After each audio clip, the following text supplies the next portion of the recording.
Good morning to all. I'm Mithun Nakshi, second year MCom. I'm going to talk about price elasticity and its types. First we see price elasticity meaning.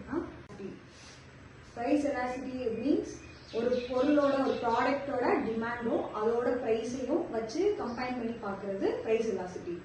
அதாவது demand எவ்வளோ கூடிச்சுன்னா price எவ்வளோ கம்மியாகும், price கூடிச்சுன்னா demand எவ்வளோ கம்மியாகுன்றத differentiate பண்ணி பார்க்க போகிறது தான் price elasticity. இதோட டைப்ஸ் வந்து 5 டைப்ஸ் இருக்கு. Next we can see price எலாசிட்டியோட types.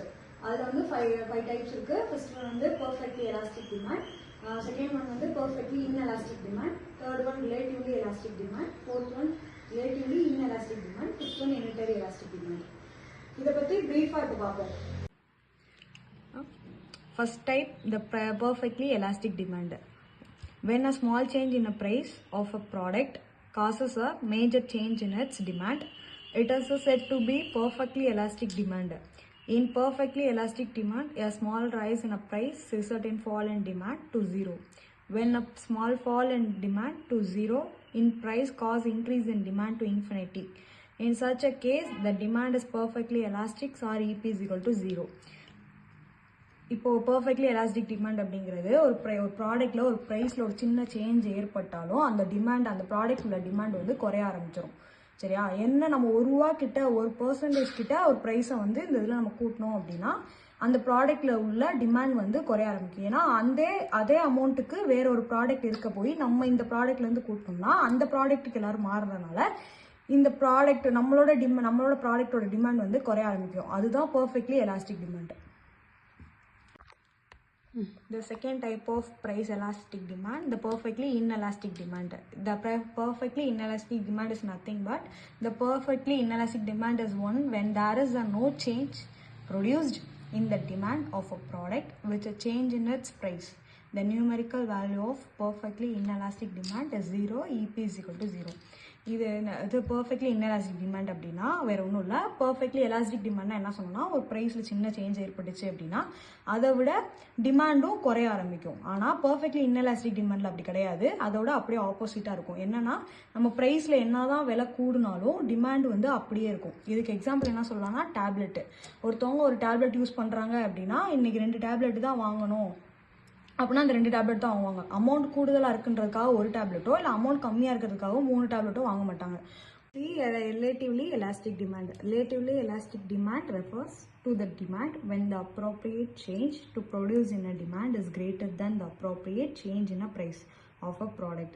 The numerical value of relatively elastic demand ranges between 1 to 1 infinitive. அதாவது ரிலேட்டிவ்லி எலாஸ்டிக் டிமாண்ட் அப்படிங்கிறதும் பர்ஃபெக்ட்லி எலாஸ்டிக் டிமாண்டுங்கிறதும் சிமிலியராக ஒன்றா வரும்.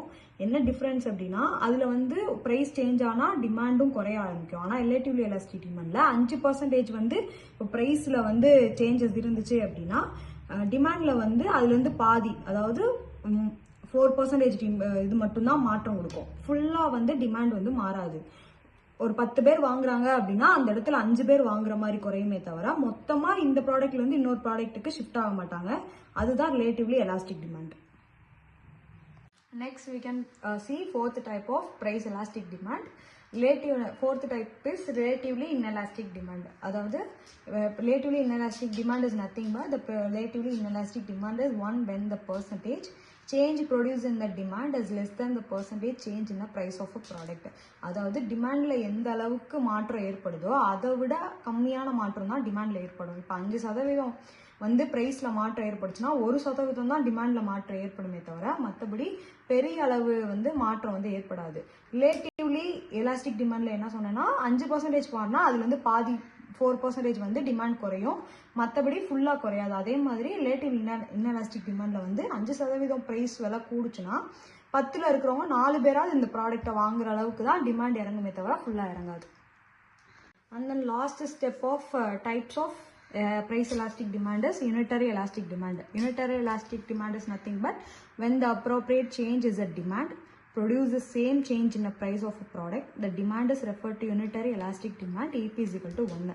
அதாவது எந்த அளவுக்கு ப்ரைஸில் வந்து குறைவு ஏற்படுதோ சேஞ்சஸ் ஏற்படுதோ அந்த அளவுக்கு டிமாண்ட்லேயும் வந்து சேஞ்சஸ் ஏற்படும்.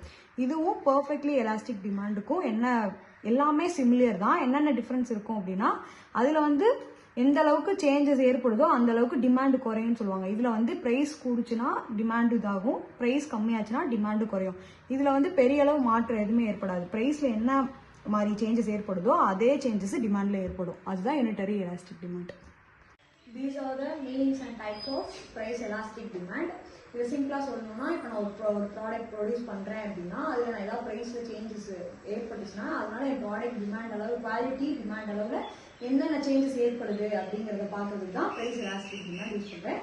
அதில் என்னென்ன டைப்ஸை வச்சு நான் அதை கண்டுபிடிப்பேன். இப்போ இருக்கிற இந்த மார்க்கெட் சூழ்நிலையில் நான் என்னென்ன மாதிரி ப்ரைஸ் எப்படி ஏற்றி எப்படி டிமாண்ட் என்னோட கூடுதா குறையுதான்னு பார்க்கறதுக்காக ப்ரைஸ் எலாஸ்டிக் ஆஃப் டிமாண்டும் அதோட டைப்ஸும் யூஸ்ஃபுல்லாக இருக்குது. தேங்க்யூ.